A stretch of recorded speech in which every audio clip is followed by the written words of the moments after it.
Well, Hospital Porter's Pride and Dignity, stop the New World Order. Welcome to Herpanmo TV. That's the Monarch Hotel, that's where I'm staying in St Anne's, and luckily it's only about a 5 minutes walk from the venue. I'm just going to take you there now and you can come with me on this experience, which is always a very nice experience actually, when I leave the hotel and head for the conference on the first day of the morning. It's about 8:30 now. And I'm going there a little bit early because I've got to help Sam and Jean out with a couple of things. I can't tell you any more than that right now, I'm afraid. But it's really kind of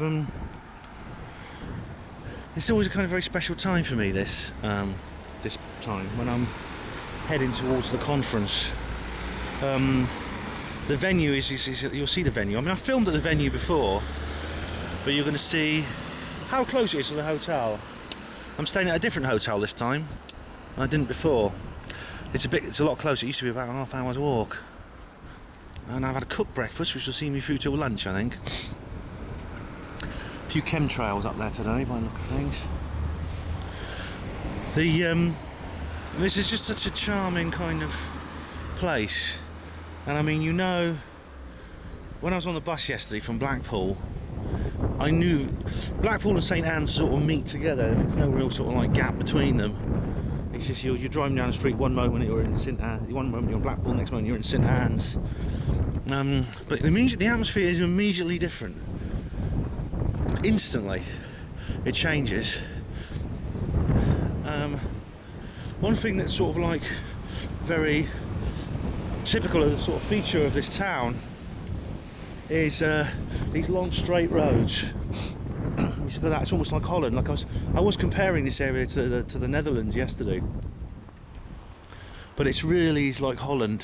Another is these red brick buildings, this dark red, very distinctive coloured bricks they use in the buildings, and nearly all the buildings in this town are made of that brick, and it's very, very, very distinctive of St Anne's.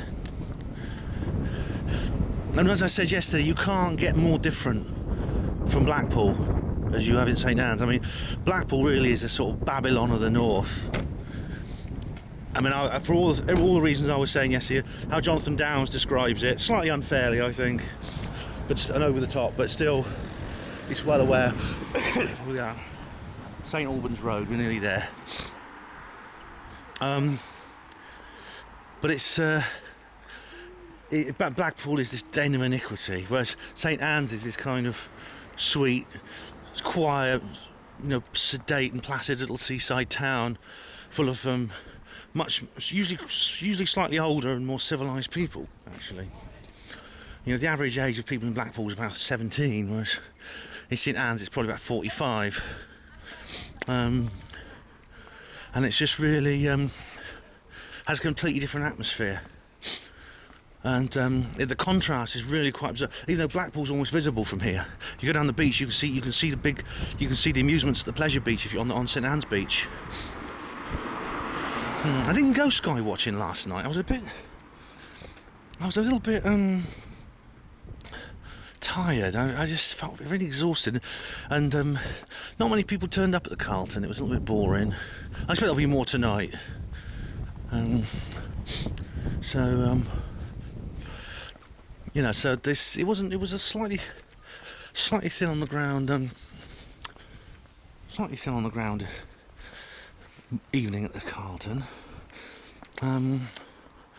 Basically we've got I met up with a few of my old friends down at the Friars Wharf and I had a lovely meal, as I always do, very cheap, very substantial meal. Really, like my breakfast in the morning and my evening meal is all I need at these conferences.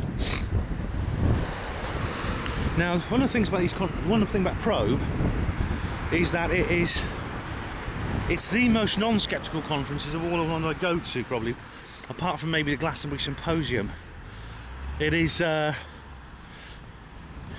completely and utterly non-sceptical. I mean, as you know, the ASAP conference is almost like 50% sceptic.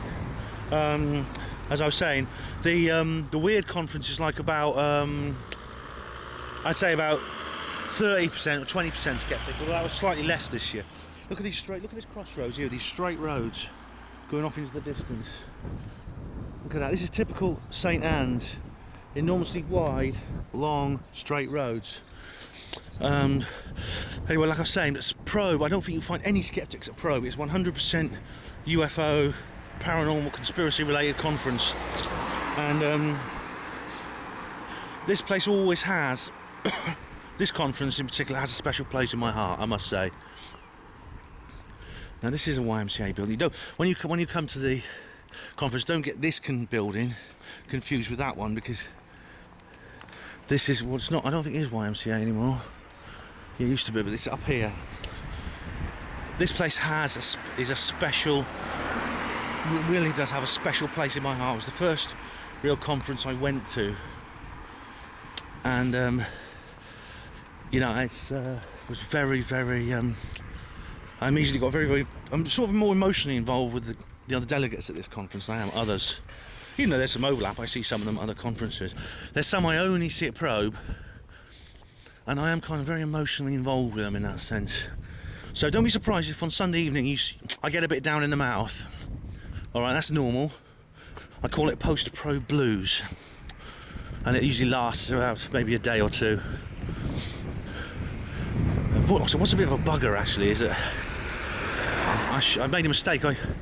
I'll go home on the Monday, I'm back to work Tuesday. Luckily a 2 to 10 shift, but it's a bit of a jolt, because I say this, I get more involved in this conference than I do with the others, and I find it consumes me more. The energy and the feeling and the thoughts consumes me more than other conferences do.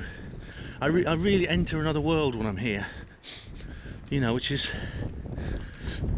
I don't do that at other conferences. This is very different from this conference has you only get 4 speakers a day here, but there's an enormous amount of time to socialise, which makes it so much different from many of the others. Right, I think we're nearly there. I'm sure you're starting to see familiar territory now if you've seen my other films of the Probe conference. I've got to go in now, and I've got to do a couple of things which slightly secret. I can't tell you about them right now. I may be able to later. And here we are. I made it. Oh, see you later.